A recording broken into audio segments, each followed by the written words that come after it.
Welcome to the FBA Basecamp podcast. All right, welcome. Today we have Noelle, who is Kona Reselling, on with us today. She's a seven-figure seller that I met about a year and a half ago, maybe. We started or she joined into a mastermind I was part of and ran for that for a little bit, and then kind of let us know about her different groups that she's in and her paid for Discord groups, and joined in a couple videos on there. And she's someone that I consider a good friend, and I honestly watch just about anything that she puts out on content. Really a wealth of information, and we're glad to have you on today. Hi, Noelle. Hey, how's it going? Thanks for having me on. I appreciate it. Oh, I appreciate you being here. So basically, what's kind of your history that you have with us? Kind of tell us how you got started with Amazon or reselling online. I don't know your full background with all that, so it'd be good to kind of let us know and let our viewers know where you started and where you're kind of at now, and what's next on the docket. Yeah, so I started back in March of 2021. The reason why I started looking for something to do online was simply because I wanted to make what I made working full-time at a grocery store, but be able to be home with my kid. I just had a kid, so I was like, I'm determined to do this from home because I'm not going to pay for daycare and make barely anything when I come home. Essentially, it'd be all going towards that. So I just YouTubed and Googled, what can I do from home? And I got a whole bunch of spam and MLMs and all these things and trying to sort through it all. And I stumbled upon drop shipping first. I did buy a course, and then within a week, I got my refund on it because I'm like, this just isn't going to be for me. And then I saw stuff about eBay and garage sales, and I'm like, well, I mean, I love garage selling, that's fun, and now I get to say it's my work.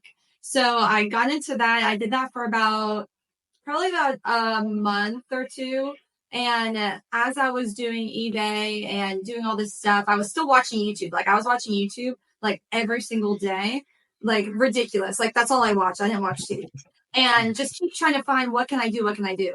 And I stumbled upon retail arbitrage, Walmart clearance, things like that, the books, scanning books. So I started scanning books I think I lasted 2 weeks. And then I was like, this sucks. I don't want to be scanning into thrift stores for this long.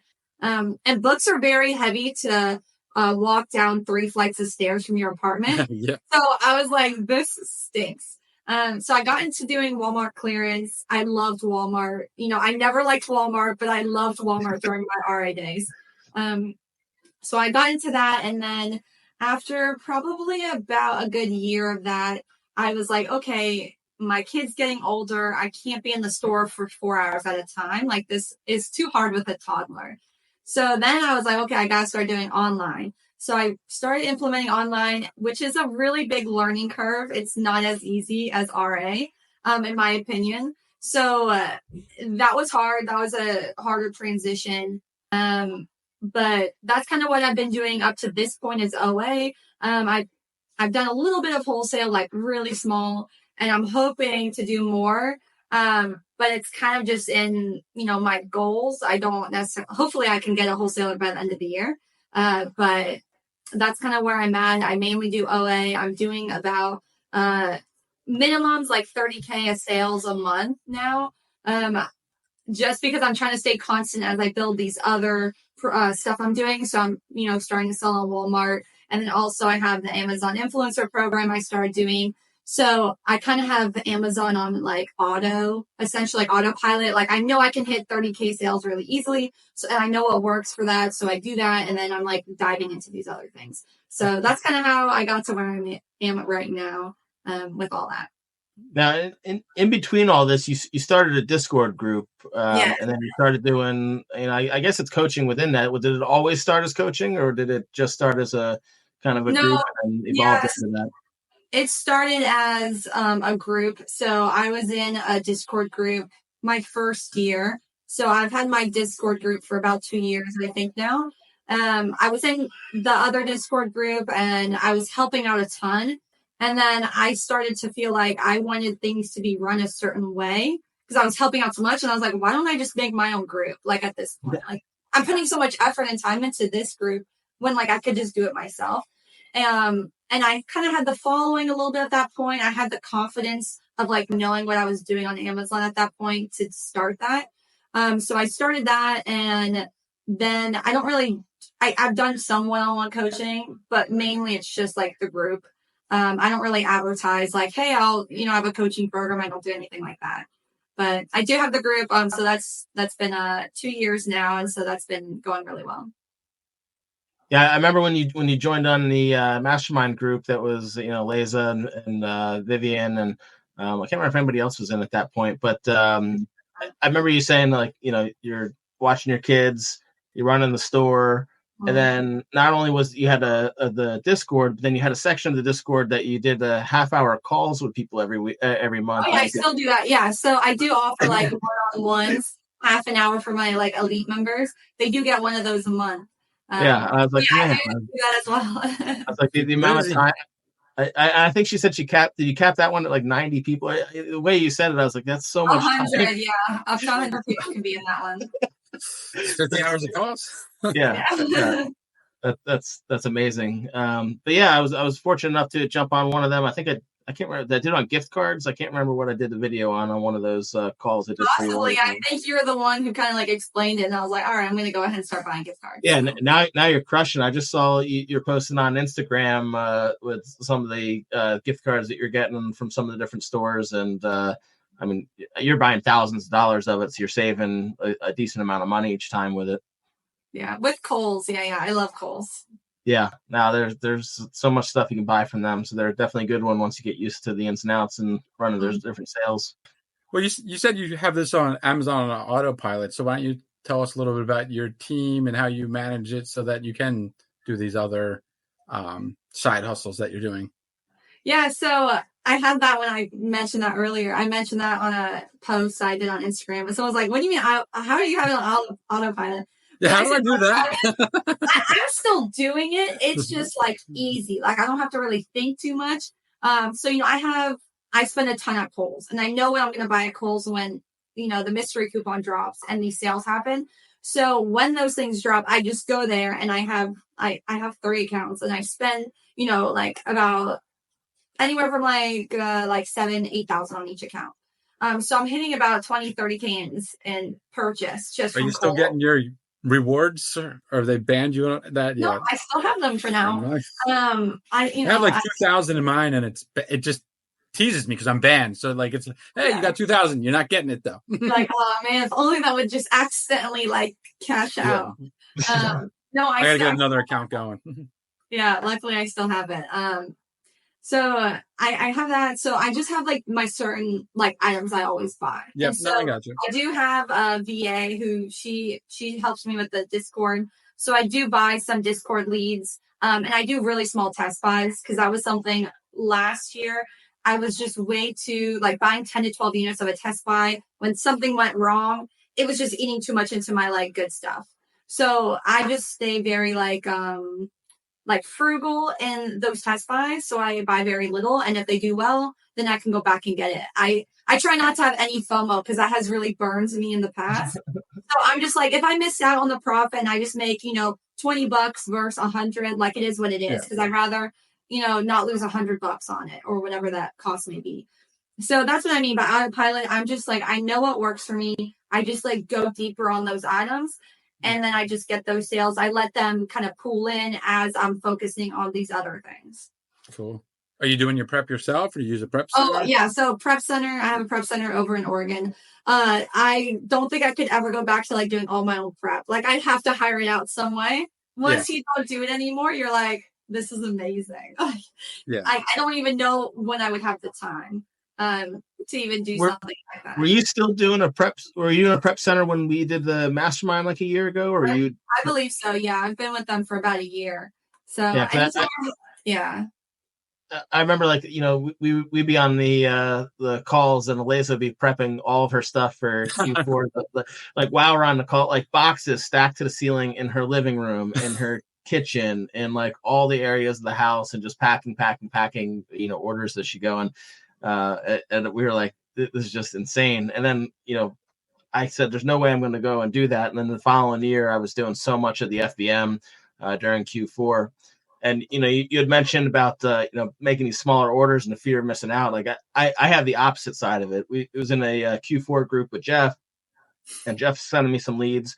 I go and look at them, and there's one that I was like, oh, I'll place a large order of 300 of something. I've never purchased it before, nothing anything like it. And so I make this large, order of 300.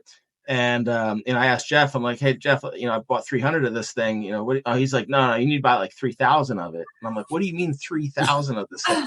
It sold out in 4 days. I should have bought 3,000 of it. Oh my God. I made like $1,500, dollars profit just off that one, thing easily, probably more than that. Cause you get some money off some of the shipping and everything, but yeah, I'd be placing something of like a 20 of something and he have 200 of it. So definitely a different ball game we're playing, but it's funny. I'm the complete opposite of it. I try to not go too crazy with the things and swing for the fences. Yeah. You have to be really confident when you're purchasing that much. So especially with OA, if you're doing that through OA, like you really know how to like work that particular site so they don't flag you for something. Yeah, because right off the bat, nobody can just like purchase 200 on their first order for the most part, and not get flagged in some way. No, I mean it was a bunch of orders, but yeah, and you had mentioned that one of your posts too, or one of the groups about like warming up to different vendors and not just going all in on the first buy and getting banned, which is definitely like some solid advice because I did that first thing. I think when I first started, I bought like 30 shoes of the same exact shoe from like Famous Footwear or something, and then like went to go order something again, and they're like, nope. You're done. Some will do that. Some will let you get that nice first buy, and then they're like banned. Like they'll like block you. Fraud alert. They do it like that. I guess they want to make a little bit of money, and then they're like, you can't come back.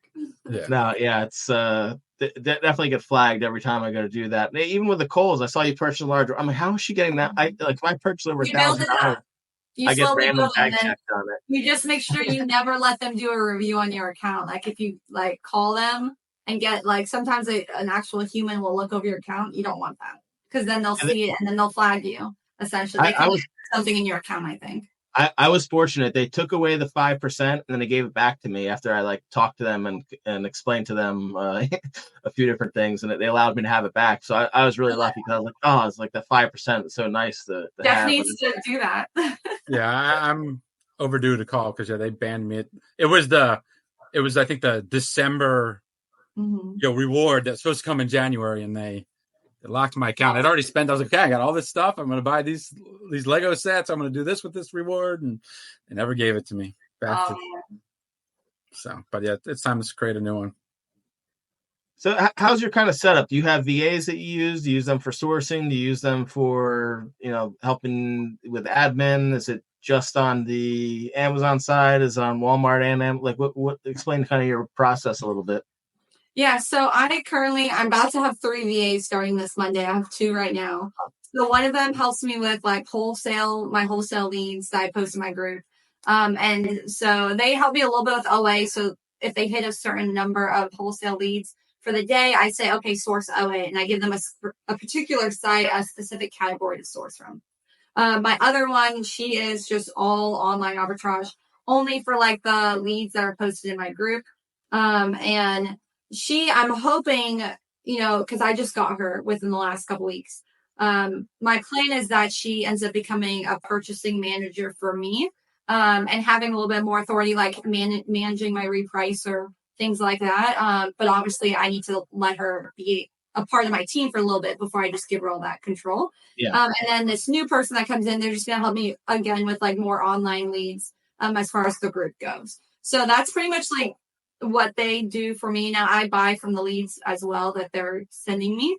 And then I just kind of vet them. So I look over all those leads they're sending. So I'm actually doing more work by having them at this moment, because now I have to go through 3 different people's leads and send them videos each day of me going through those leads, why they were good, why they weren't. Because they're fairly new. The 2 of them are fairly new. So they need that kind of training, those hands-on.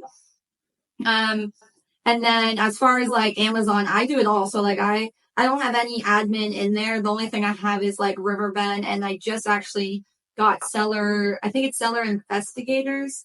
to come in, because I'm like, I just want to see if they'll like compete for that money. Like I just want to see, like, is it going to be more? So I just let them come in to do that with my account. And then I handle everything else. So all the purchasing, everything is like, I do it all myself. My prep center logs, everything, like I'm sending over my A to Z claims, refunds, all that, like I handle on my own. So I'm so like bad. else. Yeah, I think I told you, like, I get a stack of boxes and I'll look at it, 3-4 weeks later when it's too late to file anything. And luckily, I've been pretty fortunate with not getting anything too crazy. Now, if I do know that something expensive is coming back, I keep an eye out for it and look and then file something. But most of the time, I don't file enough and probably should get more into that, because you just leave money on the table. That's one of the things I learned from you, actually. And then you just posted a video in our Discord group about it today, I think, and I'm trying to get some of that back. So appreciate that. Oh yeah, I mean, I let it stack up. Don't let me fool you. I let that badly stack up. I had like over 50 to do, because I do a lot of kitchen appliances and stuff. So like, Is there no time cap? I thought there was a time cap on it. It's like it's a law now. They raised it, so it's really? It's over 6 months now. Yeah, so you have some time. Oh, I thought it was like a week. Yeah, no, you got time. They take forever to send it back. They better give me more than no. Yeah, I mean, when you get it, that's why I was like, man, I live in a new development, so like instead of delivering the stuff to my house, they'll put it in like a mailbox, and I got to remember to go to the mailbox and grab it. I'm like, why is this package? So all of a sudden, I go there and I got like 6 keys in my bin, and I'm like, oh man, the neighbors are gonna be mad. There's so many boxes in all the different bins, rather than just dropping it at my house. Yeah, no, you have. I want to say it's 6 months, but if anything, I feel like they maybe increased it to like 9 months or something. I could be wrong, but I think they recently increased it. Yeah. But yeah, when I look at my pile, I'll be like, oh, luckily I'm pretty much all caught up now.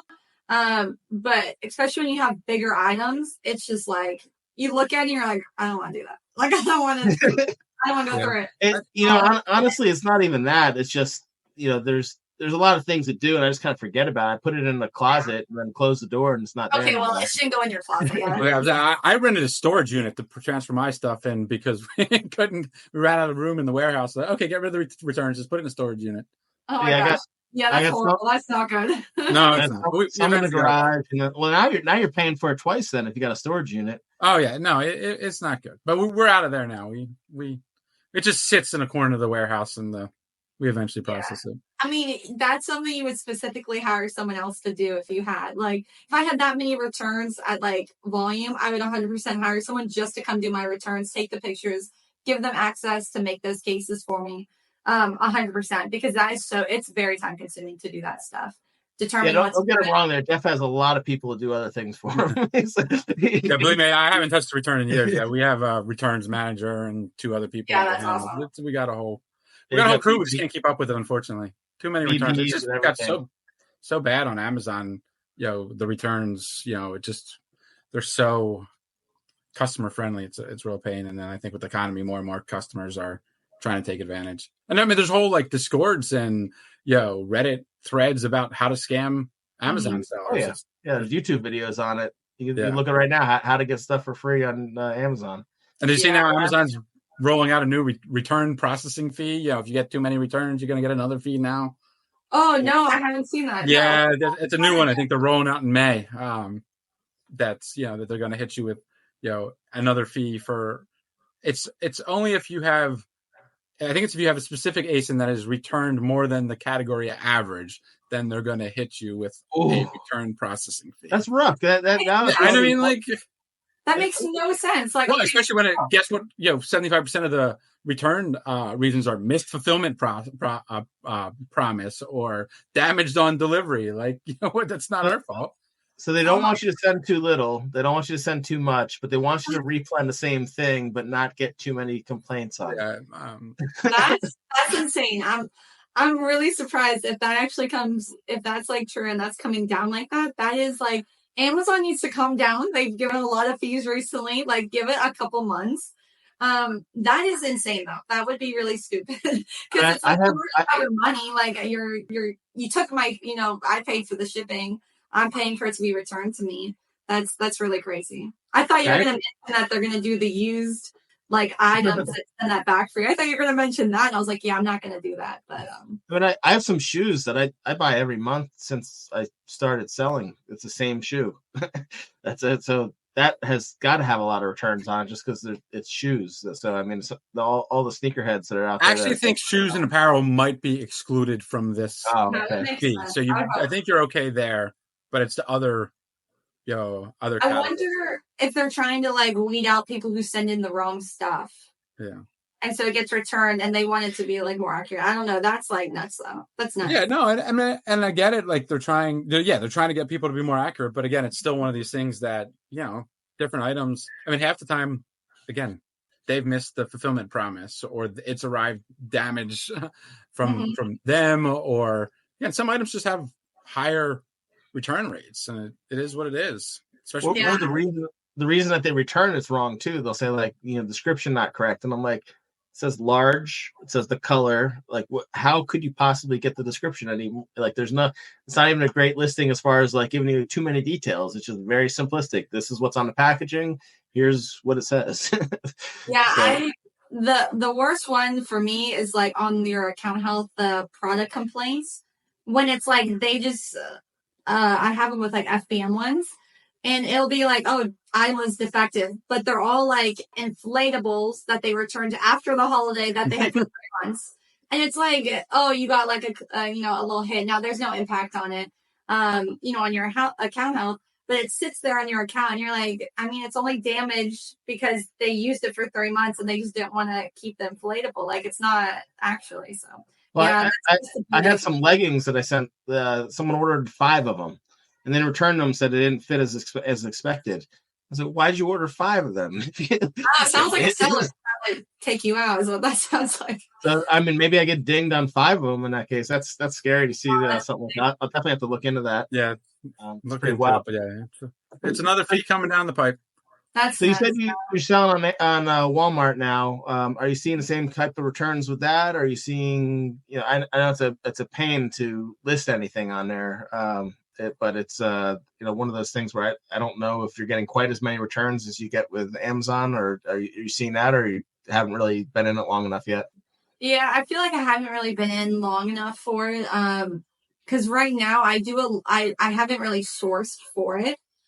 So I kind of just put stuff I can't sell on Amazon anymore. Maybe Amazon came back in stock, a seller, the brand, whatever it may be, where I just can't list it. So I put it up on Walmart and I sell it like that. And I've only ever done where I ship it out myself. So I haven't actually even sent it into Walmart yet. I haven't made that shipment. But I mean, overall, I think I've had 12 returns, but I've had over 100 orders. I mean, I guess that's not good because that's still like a 12. So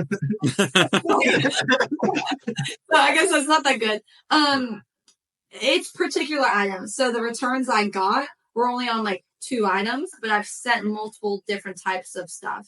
So I think it's just like one of them was like holiday. So I noticed a little bit more holiday stuff would get returns.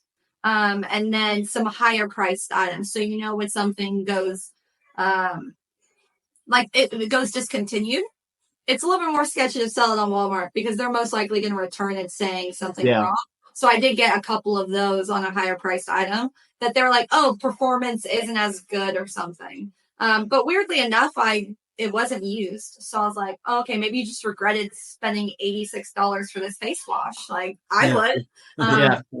So it's been okay. I haven't had anyone like do like a switcheroo. Like it's all been the same stuff. It's just they decided not to use it. The only thing I don't like about Walmart is that you only can get like, unless it's a different item, you only can get your shipping back. Like there's no restocking fee on your part. Like everything gets auto refunded like immediately.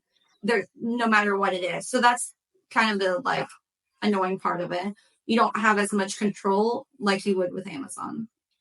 Yeah, they're funny there. I had gotten onto it, and I'm very meticulous in making sure that I'm not on Amazon, that I'm not listing on any generic stuff, that I'm making sure the brand matches, and even if it's like the manufacturer is listed or something, I'm like, oh, that's not really the brand on that thing. So I'm always super cautious with that. And you get on Walmart, I contacted the rep that like reached out to us originally. I'm like, hey, here's this product that there's 6 listings for it. And they're like, well, what does the UPC said? I'm like, UPC didn't come up on any of them. And I'm like, but here it is. It's listed under the brand on this one, and then on these 5 other ones, it's listed under something else. And so they looked into it and got back to me, and she was like, well, they're registered as a private label, and they listed that listing, so it just showed up under there. So I asked, like, can I not list on it? Can I list on it? And she's like, well, if you want to list on it, you can. There's nothing that's going to happen if you do. I'm like, so you don't get dinged. There's nothing. Like, no, it's just something that'll eventually, hopefully someone will fix down the line. But there's no negative thing to listing on it. If you can sell on it, you can go ahead as long as it's the same product. And I was like, it's insane. The Wild West. It's the Wild West of Walmart. Like it's crazy. The easiest way that I do is I look it up by UPC and I look at it like that, because when I don't know if you went to actual Walmart.com to look at all the different listings, but you'll see a way to do it. You got to go to that, copy paste part of the URL, drop it in. It's no. You can just if you just search by the UPC, it'll pull up like the legit listing. Oh yeah. Yeah. That's the way I do it. And then if it doesn't pop up, then I go to Walmart.com and I try to find a listing. But like you said, there'll be like six different listings. So at that point, I just pick essentially the one with like the highest review count, and then I would list on that. It's so backwards. It's like they crazy. Hired some people off of Fiverr to make the platform. It's awful. But I mean, it's one. I guess from what Jeff, you might be able to say too. Like from when Amazon was starting, it was a lot of the same kind of thing. It was a little bit trickier. It didn't have as much data. Kind of the Wild West with a lot of the stuff, and it's gotten more stringent over time. Yeah, I mean, I don't go back that far to selling, so it's, I did sell some textbooks in early 2000s, and but I don't really, I started in 2015, so, and I think Amazon's always been a little step ahead of Walmart with the processes and systems, and Walmart is, as you guys alluded to, a bit of a mess. Yeah, which can be good though, because it means that people get confused and they don't want to mess with it. Everything's slow. Oh my gosh, you're waiting forever to see if you have orders. And all that stuff. And so some people are just like, this isn't worth my time. Yeah, I mean, if you can figure it out, it's great. Because, you compare an Amazon listing to a Walmart listing, and you're going to find 50 Amazon sellers on it. And Walmart, you may have 3. You may have 2. You can be $10 more. Yeah. Yes, exactly. A friend of mine, he's doing his Amazon sales has now matched his Walmart. Like he's doing like 20 on both. Yeah. And I'm like, okay, like I need to get on this more. So I'm hoping in the next couple of months, my plan is to get more into it and actually source for it, because I just haven't done it. And I mean, I think part of it is my prep center has kind of talked about doing Walmart shipments. And so I'm like, okay, if you guys do that, like I'm going in on it, because that's like a huge thing. Like I don't want product sitting in my house. That's something I don't want. And I don't have time to send in shipments like that. Like that's just not what I want to do. So if they roll that out, I'll definitely be getting more into it for sure. Yeah, I've only been merchant fulfilling it for right now, just trying to test that out, see how it goes, and mainly not because I'm against sending it in. I have no idea how the platform works, and at least I have a little bit of control. Again, if there's 6 different listings, I don't know which one actually sells. You can't pull any data up. It just, you can kind of look at it and say, okay, that might be the listing that people are going to buy, and obviously if it's less expensive.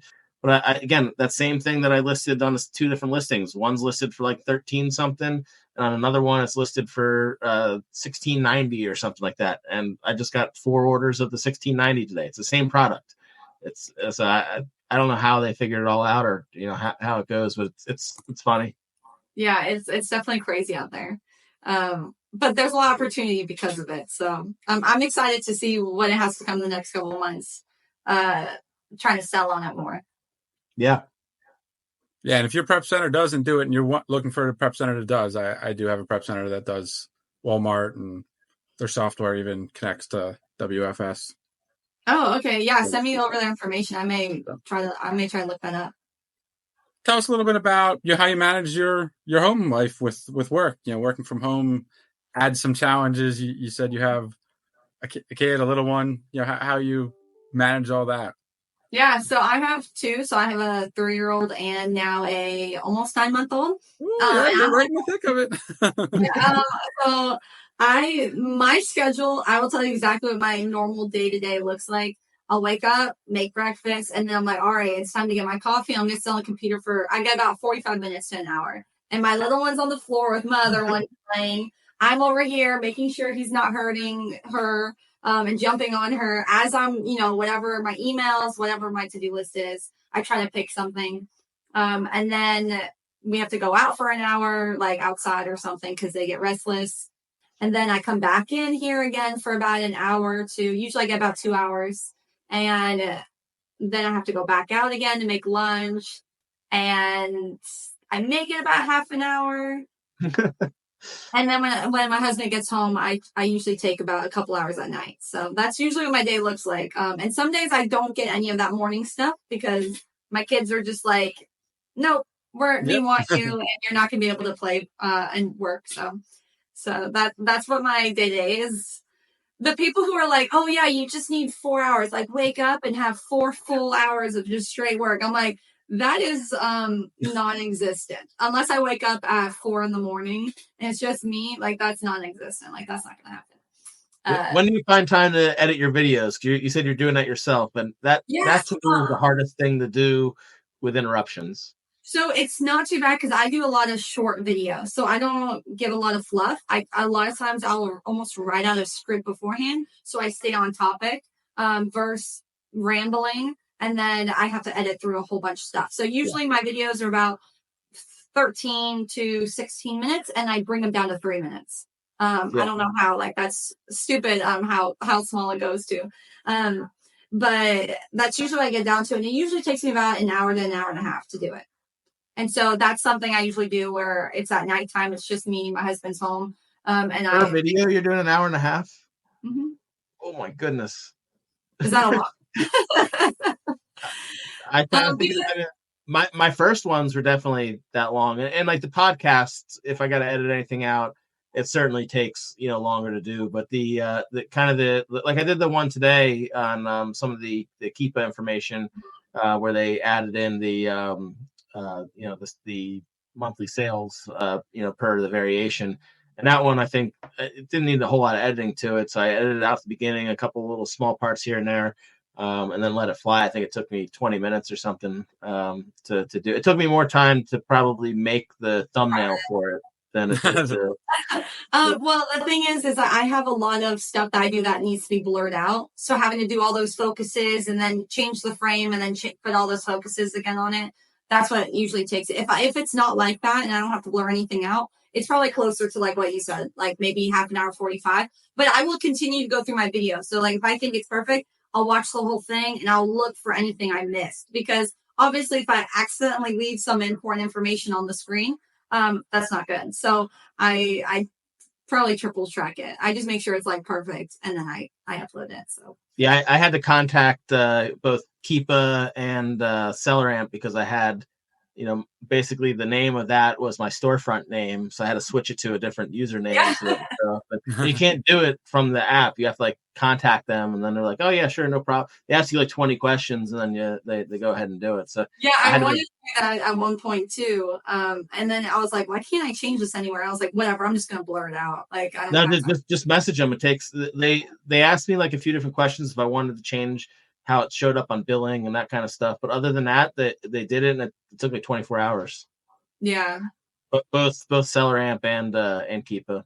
Yeah, that's good. Keepa was the most important because it shows it in the little corner on all your on the screen. It shows the name. Mm-hmm. So I was like, man, I don't want to have that and trying to blur things out. Yeah, it can be a pain.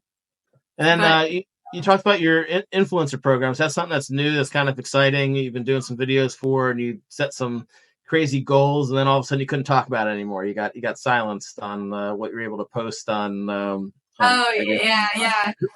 So I'm not able to post like with Amazon. You get the orange bars and all that stuff. You can't post any of that stuff from this program. People get banned from like their accounts from Amazon. I don't know why. Maybe it's because it's somewhat new, so they just don't want competitors knowing how much you're getting, what it looks like, because they don't want them to copy it.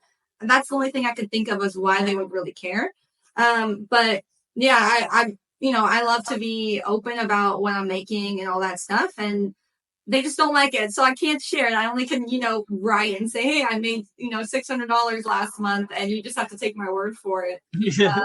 Some people don't like that, but that's reality. So, So are you able to say how many videos you were recording, or you're not allowed to say that? yeah. No, I can say anything. I just can't Okay. show, I can't show the back end of anything Yeah. on the program. So that's just I can say anything about it. I just can't show anything. So Can we Jeff, take a step back? Because I don't know what this program is. What is this? So he's talking about the Amazon influencer program. Yeah, I've heard people sort of talking about it, but I've never found out exactly what it is. So pretty much it's you make review videos and you post them on Amazon. So they're anywhere from 45 to 2+ minutes, depending on what you're doing. You're just posting product reviews on Amazon, and you're getting commission. Majority of the commissions are 4%. And so people are just spamming out videos, and you don't have to buy it from Amazon. It just has to sell on Amazon, and you can upload it. So you have to get accepted. So there is an entry barrier. You kind of have to have somewhat of a following on either Facebook, TikTok, Instagram, or Facebook. And once you get accepted and they say, yeah, you're good, you have to upload 3 videos, 3 trial videos. And then if they approve you, you get on-site commissions. And that's when you can start uploading videos. And you don't have to show your face. My videos that I put up, they were all just my hands. I did this, my keyboard, my mouse, and something else. And I just did a really basic 45-second video of the product, what it looked like, what I liked about it, maybe something that was a comment about it. And I just thanks for watching. And that was it. And you don't have to make any fancy thumbnails. It's just a picture of the product is what I put on it. Where you're saying you make commission, where's the commission coming from? It's coming from Amazon. So Amazon has the influencer, earnings. So essentially my Prime account is where my seller account is, and my business account is where this program is. So I signed up through my business Amazon account.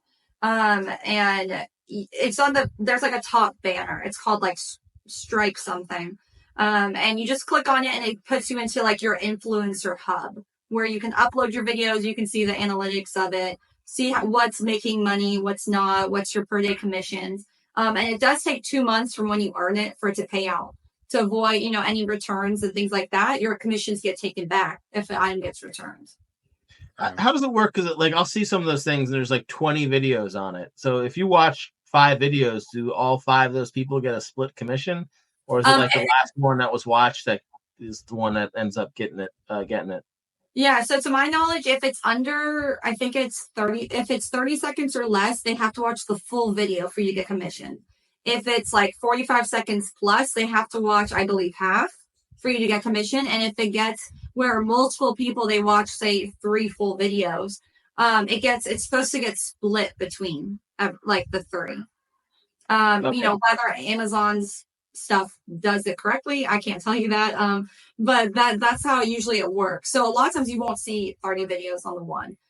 Usually the normal I see is it's under 10 videos, and a lot of times it only has a couple, and some of them are 5 seconds, they're super short. Well, they probably do that so they get you to watch the whole thing and then get the. I'm not sure. I mean, that could be a strategy for sure, but it may not work. I don't know. They had that one person. I don't know if you guys saw. There was a person that she did. I don't know how much money she made. She made a ton of money off of some sort of platform by just quickly opening up and picking up clothes and then putting it back down and come down with a conveyor belt. And I saw that video. It was she did 200 things in a couple minutes, and I think it's in Japan or something, right? Yeah, and I think she made over $1 million on commissions from literally just a box came at her, she picked it up, put it down. Box came up, picked it up, put it down. Tossed the box. It was almost like a crate used at a warehouse, and she was just passing it down. It's ridiculous. She's an influencer though. A lot of people follow her, and that's what she's probably known for. I couldn't do that and make a lot of money. You could have had Brad Pitt up there, and he wouldn't have made that much. I don't know how she did it, but she made over $1 million. I think it said. I could be wrong on the number, but I think I heard it was over $1 million in commissions through just running through a couple minutes of I don't know how many products it was. You have to watch the video. It's crazy. Funny. Yeah, it's a funny video. But that was pretty neat. But yeah, I think you said you were recording like 30 of them a week of the videos of these things. And I was like, man, how did you find the time to do all that on top of everything else? So I was doing, I believe it was 20 videos for 15 days. I was trying to hit 300 videos. I was trying to like go all in into it, knowing that like I would reap the benefits later. I was putting all this time in. So it was about 1 to 2 hours a day it would take me. And I'm doing this in between like kids. So my kids distracted for a second. I have like a product and I do a 45-second video and then I'm done. And then I'm like, okay, 10 minutes later, I have another second and I go do another like video. So that's how I was kind of just like doing it throughout the day. And then it's super easy to upload. Like, I mean, I just airdrop them to my computer and then I just, upload because I don't have to edit anything. Like it's perfect the way it is. And then my thumbnail is just like a picture of the product. So super easy to upload. Like it's like stupid easy. That's all I can describe it as. Like it's stupid easy to do. It's not hard at all. You don't have to show your face. I have shown my face, but it's for like brand deals. So at a certain point, brands will reach out to you saying, hey, I want you to, make this video for me. And those I will show my face just because they're most likely paying me. If they're not paying me, it's just a free product. I'll decide if I'm going to show my face or not. But if they're paying me, I like to show my face. I like how you say a certain point. You've been doing this for like a month and a half. Well, at a certain point, that's of videos. So people say that once you hit around the 300 videos, you'll get people to reach out, mainly because they're looking at products that you probably, like I had a KitchenAid I reviewed. So I had someone reach out to me about KitchenAid attachments that they make. And they found me because they went to the KitchenAid, they looked at the reviews, they say, well, this person has a KitchenAid. Hey, can you review these products? Because I can actually use it. Yeah. So like that's how they find you, is because you're on competitors or like similar products. And they know that, okay, well, I like this video that she did here, or she has this product. I want her to also do this. So that's kind of how they find you. So that's why the more videos you do, the more people that will reach out, because you're just out there more and they're seeing you. So they essentially like get a commission off finding you and getting a videos. I think it's like outsourced, this type of stuff, because a lot of times they're from a different like country. They're not like in the US talking to you. And now you get a free zucchini spiralizer. Yeah. I got free spaghetti maker. And so you're making some money with this now, or? Yeah. So I started mid-February and I think I made like, I don't know, maybe $20, like nothing, because the first 2 weeks was me building it. And then this past month I made, I think like $650 in commissions. Yeah, which was really nice. Yeah, I mean that's more than I made on Amazon my second month. That's a good start. March I'm at like 150 right now, so I'm essentially behind compared to last month. But at the same time, like the days fluctuate. Like one day I made $1 commission, the next day I made 33, and I'm like, okay, like it's so random. Like you can't look at it every day because you're gonna be like depressed one day and then you'll be super happy the next. But it's just about like spamming videos. I haven't uploaded in a while. I think I'm close to maybe three, maybe almost 400 now. And so I've kind of slowed down a little bit because other things, just took over. But I need to start uploading like some more a day so I can keep growing this, because it's super easy money. Like there's really no inventory costs, nothing. Like everything's like already in front of you essentially. I sent your videos to my wife, and she was like, "Wait, this is real? This actually like works?" I'm like, "Yeah." I thought it was a scam. I knew about it a year ago, and I thought people were only making money selling a course of it. I had a friend who, someone I knew locally, and they had started doing something, and she was like, "Oh, do this course. It teaches you about whatever." And I'm like, and she was always showing like, "Oh, I made 500 a day, 500 a day." I'm like.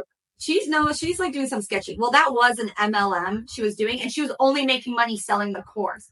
She was like, "Oh yeah, but like you can make money off this course too." And I'm like, okay, so that's what I thought was happening here. But it wasn't. So a year down the road, now, that guy has his own course because he's been doing it. Now he's doing like 14, 15K months on this thing. And I told him today, I was like, I thought you were like got into some type of scam, to be honest. And I kind of wish I believed you, because I could be in your position right now making, 15K months.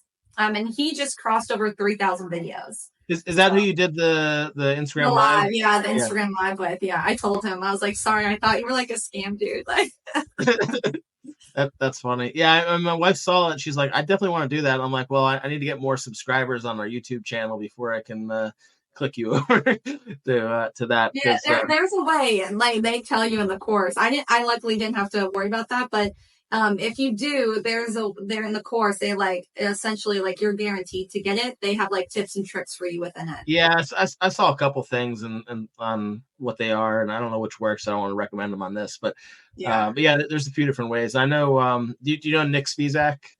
Mm-mm. You know who he is? So he's one of the people that was in some of the coaching and stuff that we're in, and he's on our Discord channel. And he did it through TikTok. So he found something that said like TikTok was the easiest way to get into it. So he went hard on making a lot of TikTok content.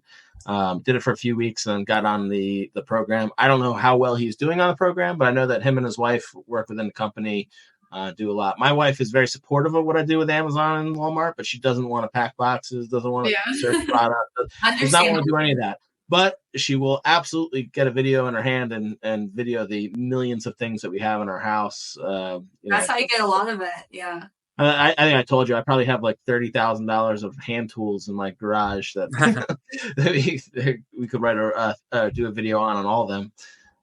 But yeah, that's pretty amazing, pretty awesome, and kind of excited to see what that'll look like in a year here with you. Oh yeah, I'm hoping to build it up just like they are. So I needed to spam again. Like I kind of slowed down a little bit, and I got to refocus back on that again. Yeah. Now, you talked about some of your the Discord group, and you're talking about the leads that you're doing. And I know that Tony, who's startup FBA that we both know, he was working with you and getting some of the leads. Is that the same leads you're doing, or is that a completely separate list that he's working on? So I think you were talking about the premium leads. Those we do drop. So that's like anywhere from 1 to 3 times a month we drop them. So that's an addition. So that's an additional fee. But either member, whether, you're in the membership that only has the community aspect, or if you have the leads with it, anyone's able to purchase them, and they're just limited. So anywhere from usually 5 to 10 members is what it's limited to. Oh, so you get leads just by being in your Discord group then, as long as you sign up for the leads, and then you can buy the premium ones separately. Yeah. So really, I like to say that it's more of a bonus. So maybe you're more tailored, because we always say what it's going to be. A lot of times there's always like a Nike, Adidas type of sports one. And then there's like the Kohl's mystery coupon drop. Yeah. And so there's 2 different types. So I'm like, if you're into the Nike, all that, like you could essentially just be, on the basic membership and buy that every single month. And you could spend like easily $20,000 on that, like on that list. Like it's very easy. Tony's stuff, like he was trying to make one site work, and with pulling the data from it and getting all the information. But the way that the site goes, it changes everything so many different times, and all the coupons change, and the way the site's set up, and the sales are not like cyclical with it. It's all different brands. So he was like, I'm tired of this. And he just sent me the list, and the list was relevant for like that week or whatever. And I went through it. I think I bought 90% what was on his list. And I've never, been able to. I was like, how did you get this good of data? So he's just so meticulous with it. It's amazing. Yeah, he's awesome. What he pulls up. So it's something that I can't say enough good things about him as well. He's and again, he's a wealth of information. Jeff, I don't know, if he did a lot of the Toys R Us sales back in the day, and then before they went out of business. Love Toys R Us. Yeah, he did a lot with that. I wasn't in it during that time, but apparently it was very lucrative. I liked.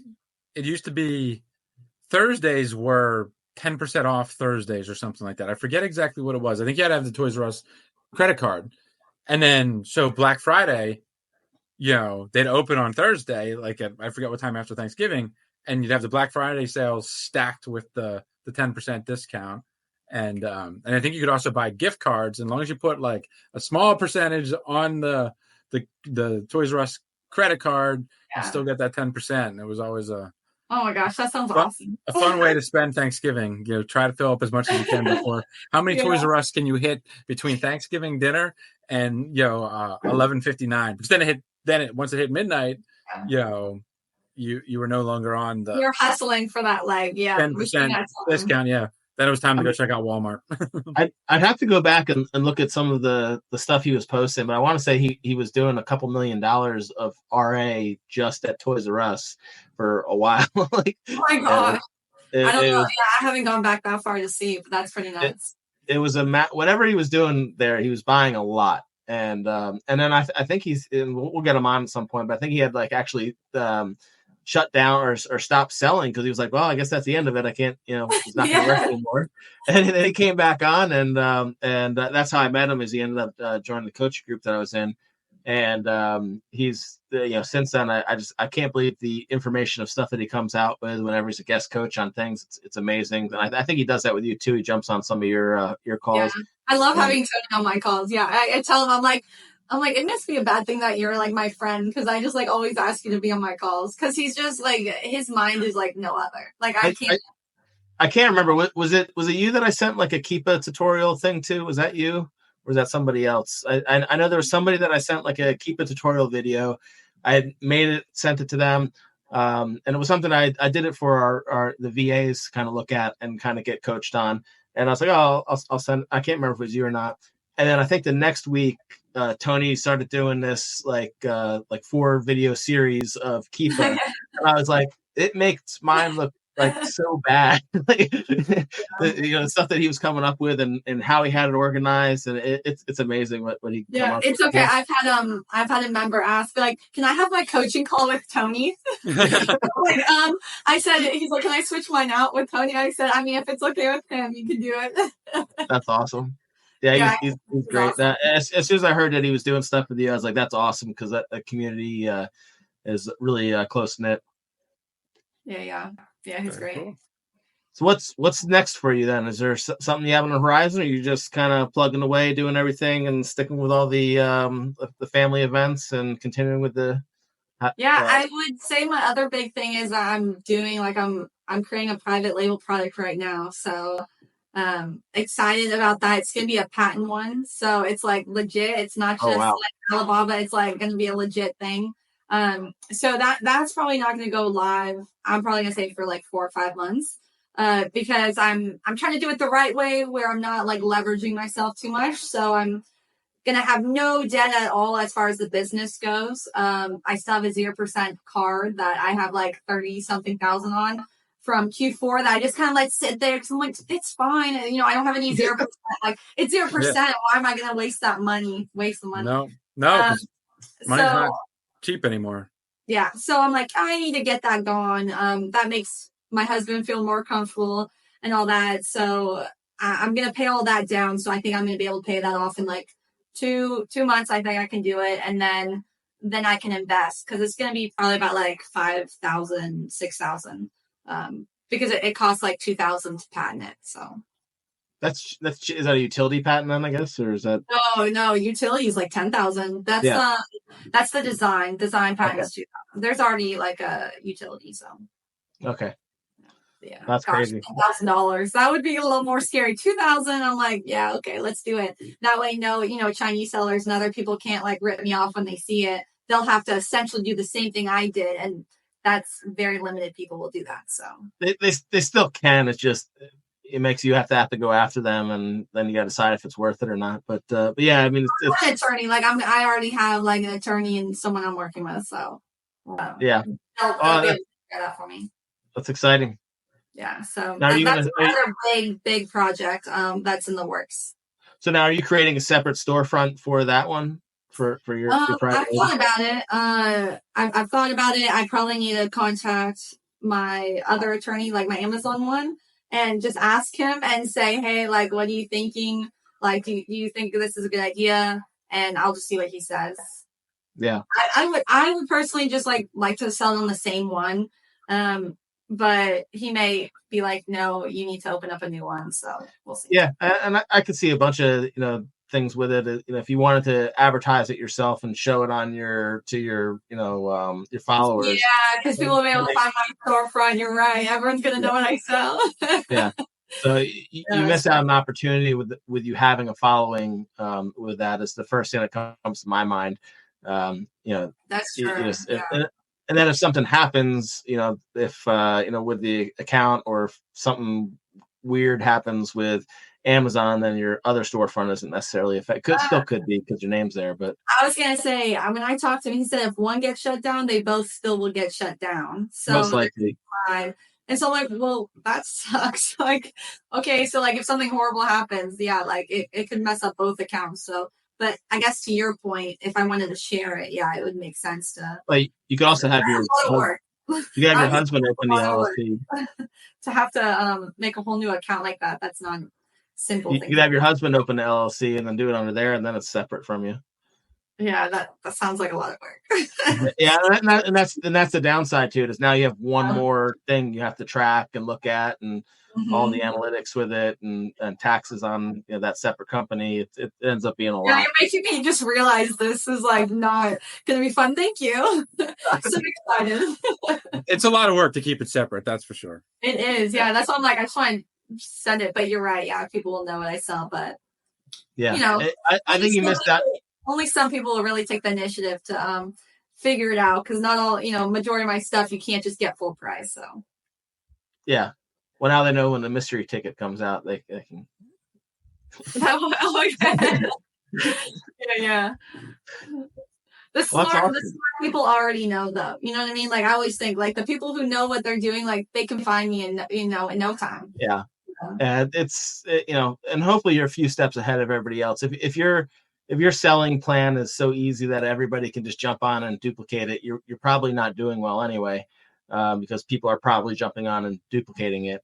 So it's, you always want to be a few steps ahead and not tell everybody everything is probably key. Yeah, people get mad about that. They're like, they go to buy it, and it's like, no, that was 2 weeks ago. Why'd you just post it? Well, because I didn't need all you guys getting on it too. I mean, that's one of the most common things in our Discord group is people are asking about, they see all these videos on reverse sourcing, and especially with, SellerAmp puts out a tremendous amount of content with reverse sourcing, and it can be great to do that, but you're also finding stuff that was bought a month ago or more, and the sale's not on anymore.